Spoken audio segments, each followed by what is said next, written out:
생활하고 있던 헤롯 대왕은 거의 막 미칠 것 같은 그런 삶을 살았을 것 같아요. 할 수만 있으면 그 유대 땅을 벗어나기를 원했을 것 같아요.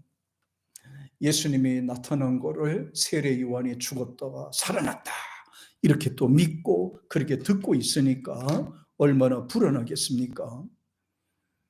그런데 이런 능력이 그 속에서 운행하느니라. 사실은 여기 그 성경의 내용을 보면 이렇게 되어 있습니다. 14절에 보면요, 세례 요한이 죽은 자 가운데서 살아났도다. 그러므로 이런 능력이 그 속에서 일어나느니라. 그러니까 겉모습은 사람이 달라도 그 속에 다시 그래 세례 요한의 그 모습이 그 속에 있다는 이제 그렇게 믿은 겁니다. 그러니까 이제 아마 그 미신적인 것을 많이 의지했던 것 같아요. 죽은 사람이 죽은 사람의 영이 산 사람 속에 들어와서 그렇게 역사한다 이렇게 믿고 있었거든요. 예. 그리고 많은 사람들은 실제로 예수님을 가리켜서 여러 가지로 엘리야라든지 선지자 중에 하나라든지 죽었던 요한이 살아났다든지 이렇게 계속 사람들이 떠들고 다니니까 얼마나 불안하겠습니까?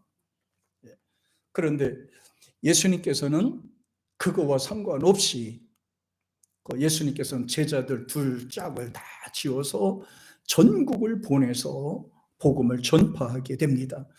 그러니까 제자들이 나가서 할 수 있는 게 뭐예요? 예수님을 전파하는 거예요. 예수님이 하신 일을 소개하는 거고요. 예수를 믿어야 구원받는다는 것을 알려줬어요. 그리스도가 왔으니 그리스도를 받아들여라. 그런 내용을 강조했습니다. 그러면서 제자들은 유대와 사마리아 전 지역을 다니면서 복음을 전하게 됐고, 다니면서 또 아픈 사람은 병도 기도해주고, 귀신 들린 사람들은 귀신도 쫓아내고, 담대하게 복음을 전했어요. 그러므로 예수님의 이 복음 사역은 어느 지역에 한정이 돼 있는 게 아니고 공개적이면서 전 세계적인 사역으로 발전하게 된 겁니다. 성경의 내용 보면 세례 요한 같은 경우에는 그 유대와 그 앞에 나온 사람에 한해서만 복음을 전했거든요. 그 앞에. 그리고 실제적으로 예수님에 대해서 소개를 했다면은 이 유대인들이 참 못된 게 하나가 있어요. 세례 요한이 와서 전한 건 뭐예요? 내 뒤에 오시는 이는 나보다 능력이 크시니 그가 와서 의에 대하여 구원에 대해서 이야기해 줄 거다. 그러니까 세례 요한이 죽으면 당연히 예수께서 사역할 것을 당연히 믿어야 되고, 예수께서 오셨으면 세례 요한이 얘기한 것처럼 그 받을 준비하고 있어야 되잖아요. 그게 유대인이란 말이에요. 그런데 유대인들은 어떻게 됐어요? 시기와 질투와 미워해서 할 수만 있으면 예수님을 허물 잡아서 그냥 죄를 뒤집어 씌워가지고 그냥 죽이려고 사사건건 모략하고 쫓아다니고 이렇게 했죠. 그러니까 받은 복을 놓친 거예요. 하나님께서 주시는 큰 복을 그 유대인들은 놓치게 된 겁니다. 예수님께서 오셨을 때 받아들이고 그리스도라고 받아들이고 믿고 그 터전을 준비했더라면 아마 유대인들이 이 세상을 지배하지 않을까, 전 세계에 으뜸이 되지 않을까, 이런 생각을 했어요. 그리고 실제적으로 12 사도들도 보면 거의 그 유대 땅을 근거로 해서 복음을 전했어요. 유대인들을 대상으로 해서 복음을 전했어요. 이런 것을 알기 때문에 예수님께서는 사도 바울을 세우셔서 사도 바울은 유대인이 아니라 이방인을 대상으로 복음을 전하게 만드는 거란 말이에요. 사도들은, 예수님이 부르신 사도들은 유대인들을 대상으로 복음을 전했다라고 한다면 사도 바울은 이방인을 대상으로 복음을 전한 겁니다. 아시아 쪽으로 개통으로 해서 복음을 전한 거예요. 그 복음이 바로 저와 여러분에게 이렇게 흘러 들어온 거예요. 그 은혜로, 그 복음 전파로 인해서 저와 여러분들이 빨리 예수 믿고 구원받는 은혜를 받게 된 것이지요. 그래서 예수님의 사역은 공개적입니다. 숨어서 하는 게 아닙니다. 우리가 믿는 예수님, 우리가 믿는 신앙생활도 숨어서 신앙생활하는 게 아니라 공개적으로 해야 되는 거예요. 뭐 꺼릴 게 없잖아요. 부끄러울 거 없잖아요. 당당해야 되고 자신만만해야 되고, 구원받는 일, 그리스도를 믿는 일에 있어서는 자신이 있어야 되고 은혜가 넘쳐야 되고 사람들에게 떳떳해야 되는 거예요. 그래서 거짓말하면 안 되고 이렇게 숨기면 안 돼요. 이 신앙은 공개적인 거예요. 예수님의 사역은 공개적입니다. 유대인으로 한정이 되어 있는 게 아니라 예수님께서는 승천하시기 직전에 사도행전 1장 8절에서 그 말씀을 하셨어요. 너희가 성령이 임하면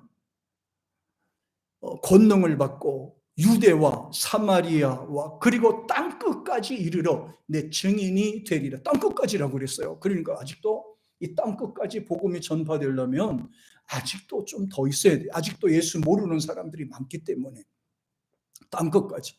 그러니까 예수님께서는 유대 지역만 한정이 돼 있는 게 아니고 유대인과 더불어 그 사마리아 사람들은 유대인과 좀 혼혈이 돼 있어요. 다른 민족에게 결혼해서 자식을 낳고 해서 오늘날에 보면 이제 혼혈이라고 할 수가 있어요. 사마리아. 그러니까 유대 사람들은 계속 개라고 그랬고 사람 취급을 안 했거든요. 그런데 예수님께서는 유대인만 한정한 게 아니라 사마리아까지도 복음을 전하게 하셨고, 사마리아뿐만 아니라 그보다 더한 땅끝까지, 대한민국까지, 그러니까 이보다 더 저 오지에 있는 그 원주민들까지 복음을 전하도록 그렇게 하게 된 겁니다.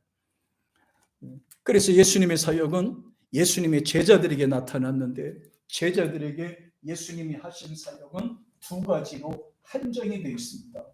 첫째는 죽은 자, 두 번째는 죽으려는 자. 첫째 죽은 자는 영, 예수 알지 못하는 사람에게 영이고, 두 번째는 죽으려고 하는 자, 살았으나 죽었다 하는 사람들이 깨우쳐야 되잖아요. 깨우쳐야 되잖아요. 예수를 알지 못하는 사람에게 예수를 알게 하고, 예수를 믿게 하고, 천국을 알게 하고, 천국의 은혜를 받게 하고, 하나님의 자녀가 돼서 하나님 권세를 누리도록 해주는 것이다. 사람이 부모로부터 태어나면 그 영이 죽어있는 상태로 태어난다. 그러므로 예수를 믿어야 되고 영접해야지 그 영이 산다고 했습니다. 그러니까 예수를 알지 못하는 사람한테는 예수를 전해야 돼요. 예수를 믿어야 구원받는다. 예수를 믿어야 우리가 천국에 들어갈 수 있다. 예수 안 믿으면 천국 못 간다. 죄사함 받지 못한다. 이 지구상에는 수많은 종파가 있지만, 종교가 있지만 오로지 생명이 있는 곳은 바로 예수 안에서만 가능하다. 이게 이제 우리가 전해야 되는 겁니다. 예수 믿고 구원받는 거, 예수만 믿어야, only Jesus Christ에 대한 믿음 말이에요. 오직 예수님께 대한 이 믿음이 있어야 된단 말이에요. 근데 이분들은 이제 성경으로 이제 딱 비춰보면요, 성경으로 비춰보면은 이방인들 이렇게 죽은 자들이, 예수님이 누군지 모르잖아요. 하나님이 누군지 모르잖아요. 죽은지 산지도 모르잖아요. 우상을 숭배하고 미신 섬기고 뭐 세상에서 방탕하고 제사도 지나고 타락하고 막 사는 그런 상태를 이방인이라 그러거든요. 근데 문제는 죽으려고 하는 자가 문제예요. 영이 죽으려고 하는 자가 문제예요. 성경에 보니까 실제로 그런 부분이 나와요. 예수님을 믿고 예수님을 아는 사람들이 믿음이 떨어지고 약해지고 믿음이 흐려지고 세상을 따라가고, 그러다 생명책의 이름이 흐려지고 세상을 따라가고 구원받는 줄로 착각하고 사는 사람들이 있다 이 말입니다. 그래서 예수님의 복음 사역은 공개적이어야 되는데, 그래서 예수님이 제일 싫어해요. 이걸 외치는 겁니다. 유대인들을 가리켜서 외쳐야 되는 거예요. 유대인들을 가리켜서. 유대인들은 하나님을 믿는 사람들입니다. 율법 지식이 있는 사람입니다. 하나님을 믿지 않으면 어떻게 된다는 것도 알고 율법을 거역하면 어떻게 되는지도 알아요. 그래서 계시록 3장 16절에서 예수님께서는 분명히 말씀해 주셨어요. 3장 16절에서 예수님이 경고하시는 말씀. 이거는 불신자를 대상으로 하는 이야기가 아니고 하나님을 믿는 사람들에게 전해주는 경고의 메시지예요. 계시록 3장 16절은 경고 메시지란 말이에요. 믿는 사람들에게 말이에요. 교회 다니는 사람들에게, 교만한 사람들에게, 나태한 사람들에게. 보실까요? 시작.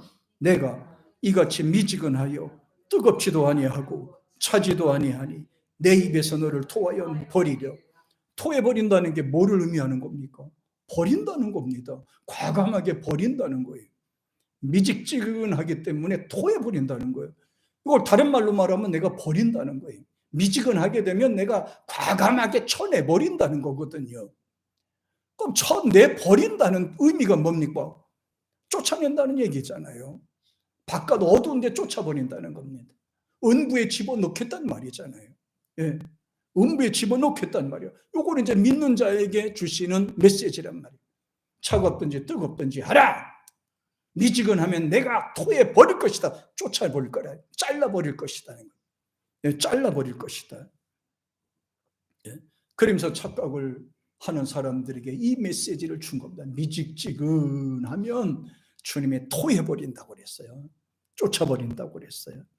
그리고 또 하나가 있죠. 마태복음 25장에서 보실까요? 마태복음 25장 우리 26절 한번 보겠습니다. 25장 26절입니다. 예수님께서 요거를 믿지 않는 사람들을 추방하는 것이 아니고 주님 앞에 부름받아 일했던 충성했던 사람들을 이렇게 표현을 했습니다. 25장 26절을 이것도 마찬가지로 이제 경고성을 강조하는 내용입니다. 게으르면 이렇게 표현했어요. 같이 시작. 그 주인이 대답하여 이르되 악하고 게으른 종아, 나는 심지 않은 데서 거두고 해치지 않은 데서 모으는 줄로 내가 알았느냐? 이것도 이거 보세요. 그러니까 일꾼을 여기서 표현하는 일꾼. 예, 악하고 게으른 종. 종은 뭐예요? 주님이 세우신 일꾼들을 이렇게 표현하는 거예요. 그러니까 믿지 않는 사람을 의미하는 게 아니라 교회에서 쓰임받는 사람인데 게으르면, 하나님 앞에 부름받았는데 게으르면 아무것도 할 수 없어요. 가정에서도 사회에서도 일터전에서 하나님도 예수님도 절대로 좋아하지 않아요. 그래서 주님이 뭐라 그랬는지 아세요? 악하고 사악하단 말이거든요. 사악하고 게으르다는 것은 알면서도 실천하지 않는 겁니다. 알면서도 적극적으로 도전하지 않는 거예요. 할 줄 알면서도 싫어서 피해 올까 봐 숨어 자꾸 피하는 것을 이렇게 표현하거든요. 그래서 악하고 사악하다고 그랬어요. 그러면서 말합니다. 게으른 종아. 충성된 종이 아니라 게으른 종아. 게으른 종아. 내가 심지 않은 데서 거두는 줄 아느냐? 예수님께서는 심은 대로 거둔다고 말씀하셨잖아요. 내가 심지 않은 데서 거둔 줄 아느냐? 그리고 해치지 않은 데서 모으는 줄 내가 알았느냐?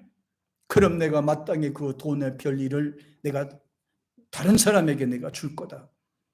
그러면서 말하죠. 이 사람에게 있는 거 뺏어서 다른 사람에게 줘라. 뺏어서 다른 사람에게. 그리고 이 사람들을 바깥 어두운 데로 쫓아내버려라. 이게 뭐를 의미하는 겁니까? 한 번 구원을 받으면 영원히 구원이 된다고요. 영원히 구원받으면 좋겠어요. 구원만 받고 아무것도 안 했으면 좋겠어요. 그냥 빈들빈들 눈치 보다가 주님 앞에 갔으면 좋겠어요. 그런데 주님께서는 그거를 원하는 게 아니라 이 말입니다. 악하고 게으른 종아, 있는 것도 빼앗기고 그리고 바깥 어두로 쫓아버리고 게으르면 이렇게 주님께서 경고하셨어요. 예, 엄청 무서운 말씀이죠. 또 그것뿐만이 아닙니다. 또 게으를 뿐만 아니라 또 미련한 종도 포함이 돼요. 로마서 우리 볼까요? 자, 로마서 우리 1장 한번 보겠습니다. 로마서 1장. 자, 보십시다. 이것도 마찬가지로 하나님을 알되 이렇게 말했어요. 하나님도 알고 교회도 알고 구원받은 것도 알고 예수님이 누군지도 알고 안 사람들인데 미련하다는 거예요. 그러니까 하나님을 알기는 하지만 미련하다는 거거든요. 하나님을 알지만 미련하고 어리석다는 말이거든요. 1장 21절 한번 보세요. 같이 한번 볼까요? 시작. 하나님을 알되 하나님을 영화롭게도 아니하며 감사하지도 아니하고 오히려 그 생각에 허망하여지며 미련한 마음이 어두워지니 고 보세요. 하나님을 알되 그랬잖아. 불신자가 하나님을 알겠어요? 교회 다니는 사람, 배운 사람이요. 성경 공부도 했고 말씀도 받았고 교회 생활도 하고 또 연수도 오래됐고 뭐 중증 이렇게 됐겠죠. 근데 하나님을 알긴 알지만 하나님께 영광롭게도 하지 않고 하나님께 감사하는 생활도 하지 않고, 감사하다는 것은 마음의 감사와 기쁨에 대한 것을 말하는 거예요. 그러면서 그 마음에는 늘 부정적인 생각, 부정적인 언어, 불평과 불만으로 꽉 차 있어서 비판과 늘 이런 생각으로 꽉 차 있단 말이에요. 그러니까 허망해질 수밖에 없죠. 그러니까 미련할 수밖에 없는 거예요. 미련. 감사를 해야 되는데 감사하지 않았어요. 기뻐해야 되는데 기뻐하지 않았어요. 하나님을 영화롭게 해드려야 되는데 영화롭게 해드리지 않았어요. 미련하고 게으르고 허망하기 때문에 하나님께서는 어떻게 돼요? 쫓아낼 수밖에 없다. 근데 또 이런 분들은 엄청 자기가 똑똑한 줄 알아. 1장 22절 한번 보세요. 엄청 똑똑한 줄 알아 자기가. 22절 시작. 스스로 지혜 있다 하나 어리석. 보세요. 본인은 똑똑한 것 같은데 주님이 보실 때는 가장 미련하고 어리석어 보인다. 그렇게 말씀하셨어요. 그러니까 내가 나를 봤을 땐 똑똑한 것 같은데 하나님이 나를 봤을 때는 미련하고 어리석게 보일 수밖에 없다. 이게 얼마나 충격적인 겁니까? 그럼 왜 이렇게 하느냐 보면은 23절의 내용을 보면 보세요. 한번 같이 시작. 썩어지지 아니하는 하나님의 영광을 썩어질 사람과 새와 짐승과 기어다니는 동물 모양의 우상으로 바꿨다. 눈에 보이는 것을 하나님보다 더 좋아했고 노는 것을 하나님보다 더 좋아했고 세상 것을 하나님보다 더 좋아했다. 네. 그러니까 썩어질 것을 더 좋아했다는 거예요. 망행할 것을 더 좋아했다는 거예요. 하나님이 아닌 것을 더 좋아했다는 거예요. 네. 눈에 보는 것, 쾌락, 세상적인 것들을 좋아하더라. 그래서 하나님께서는 이들에게 형벌을 주시는데 어떻게 형벌을 주시는지 아세요? 24절 보세요. 같이 시작. 그러므로 하나님께서 그들 마음의 정욕대로 더러움에 내버려 두사 그들의 몸을 서로 욕되게 하게 하셨다. 그러니까 지들 멋대로 살도록 그냥 내버려 둔 거예요. 그냥 스스로 살다 스스로 망하게 그냥 내버려 둔 거란 말이에요. 네. 자기들 착각하게 내버려 둔 거예요. 그냥 착각하게 스스로 망하도록, 그렇게 살다가 그렇게 망하도록 그렇게 내버려 둔 겁니다. 이게 무서운 거예요. 네.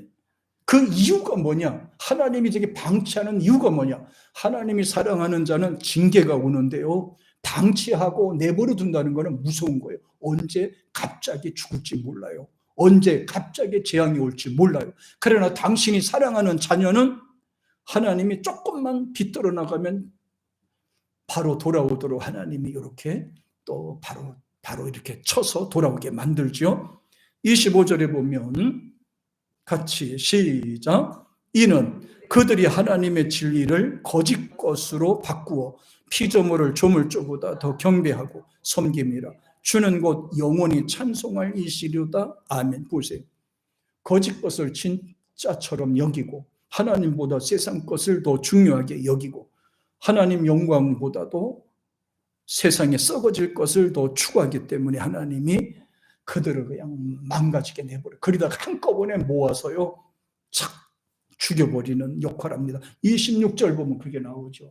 소돔과 고모라 성이 망했던 이유 있잖아요. 보세요, 같이 시작. 이 때문에 하나님께서 그들을 부끄러운 욕심에 내버려 두셨으니 곧 그들의 여자들도 순리대로 쓸 것을 바꾸어 영리로 쓰고 27. 그와 같이 남자들도 순리대로 여자 쓰기를 버리고 서로 향하여 음욕에 불릴듯하며 남자가 남자와 더불어 부끄러운 일을 행하고 그들의 그릇됨이 상당히 보응을 그들 자신이 받았느니라. 이렇게. 그래서 하나님은 구약의 소돔과 고모라 성을요 아주 악하기 사악하고 타락하고 망가질 때로 망가지게 내버려 두다가 갑자기 심판해 버리셨어요. 갑자기 심판해 버렸어요. 그 저들은 왜 죽는지 몰라요. 왜 망하는지도 몰라. 왜 재앙받는지도 몰라. 갑자기 이렇게 익어가지고 갑자기 막 망가지니까요. 그들의 특징이 뭔지 아세요? 예?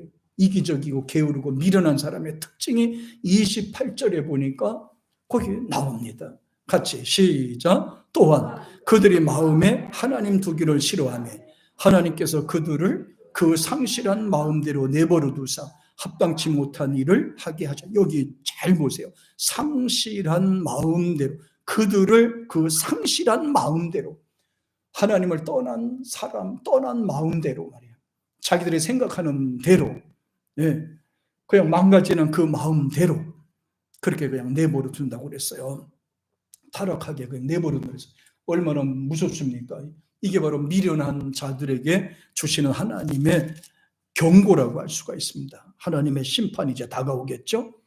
그러면서 우리 보고 깨어라는 거예요. 깨어라는, 정신을 차리라는 거예요. 고린도전서 15장 18절에 보면 이제 마지막 때가 가까웠으니 깨어라. 이거 우리 믿는 사람에게만 하는 말이지 이거 믿지 않는 사람들에게 하는 메시지가 아닙니다. 믿는 사람에게, 그리고 하나님을 아는 사람에게 주어지는 메시지입니다. 15장 18절에 보면, 자 보십시다. 요거는 하나님을 알지 못해서 망하는 자들은 어차피 하나님을 몰라서 망하기 때문에 핑계가 될 수 없어요. 예수를 믿지 않는 사람들은요 어차피 핑계 될 수 없어요.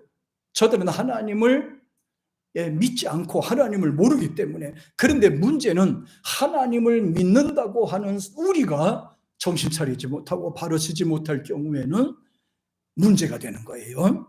자, 18절 한번 볼까요? 같이 시작. 또한 그리스도 안에서 잠자는 자도, 그리스도 안에 잠자는 자고 뭐가 있어요?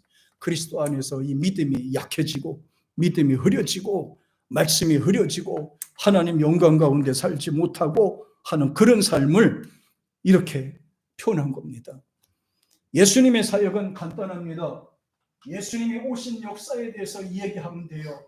탄생, 예수님이 오신 역사, 이 굉장히 중요해요. 하나님이 인간의 몸을 입고 이 땅에 오신 사건에 대해서 이야기하는 거예요. 하나님이 인간의 몸을 입고 이 땅에 오신 거를, 하나님께서 아들의 명분으로 이 땅에 오셔서 우리로 하여금 하나님의 자식이 되게 만들어주신 거예요. 그래서 영접하는 자, 하나님의 아들을 영접하는 자가 하나님의 자녀가 될 수 있는 특권을 받게 돼요. 예수 그리스도 영접하는 자가. 그래서 탄생이 중요하잖아요.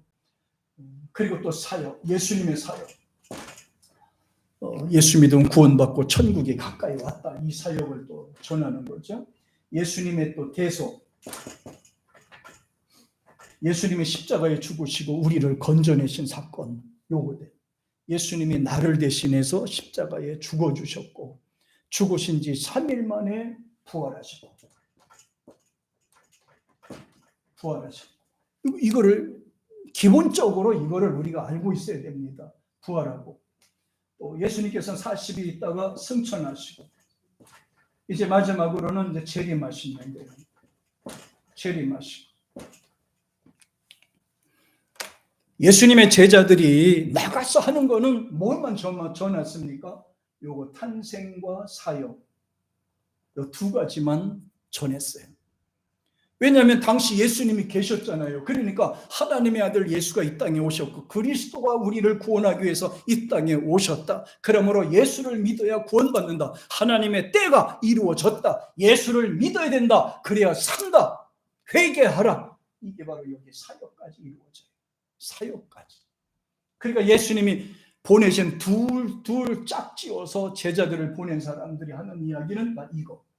하나님이 독생자를 이 땅에 보내주셨다. 그리스도를 이 땅에 보내주셨다. 그리스도를 영접해라. 그리스도를 받아들여라. 이 사건에 대해서 이야기하고 가서 그 증거로 뭐 귀신도 쫓아내고 기도도 해주고 병도 고치고 이런 사역을 했습니다. 그리고 예수님께서 십자가에 죽으시고 나서 부활하시고 난 후에 제자들이 뭐를 전했느냐? 집중한 것이 바로 여기다가 집중을 합니다. 예수님께서 부활하시고 승천하신 후부터는요, 이 사실에 대해서 집중합니다. 부활신앙. 바울도 고린도전서 15장에서 이 부분을 강조했고, 데살로니가전서 3장에서부터 5장까지 이 부활에 대해서 이야기를 했어요. 그러므로 환난이 있어도 걱정하지 말자. 우리는 부활의 예수님이 계신다는 거예요. 고난이 있어도 걱정하지 말자. 우리에게는